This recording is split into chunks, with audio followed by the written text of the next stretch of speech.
Salome anakimbia sauti. Hadi mbona kakimbia hii kesi? Ndio mimi nimemaliza. Jamani naona kasemeje hapa sasa. Pesa.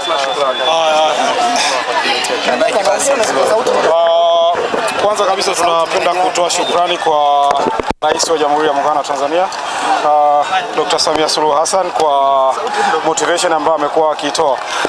Kiasi hichi cha shilingi milioni 10 ilikuwa ni hela ambayo tulikuwa tujaipokea kutokana na michezo yetu miwili ambayo tulikuwa tumecheza away.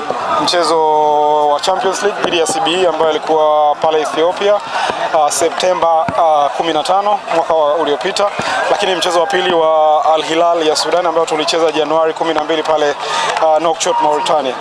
Hichi ni kiasi cha shilingi milioni 10 kimekuja kuwasilishwa kama ambavyo kilitakiwa kuwasilishwa. Tunamshukuru sana na tunaahidi next season tutakaporejea tutaenda kufanya makubwa zaidi. Asanteni.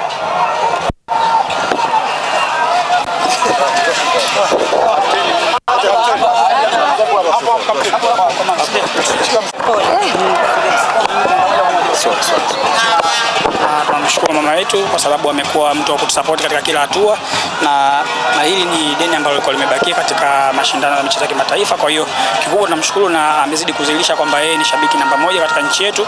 Kwa hiyo tunampenda sana na tunamwombea aendelee kutusupport vijana wake, kwani support yake ni muhimu kwetu. Kwa hiyo sisi tunamshukuru sana, tunamwambia asante sana.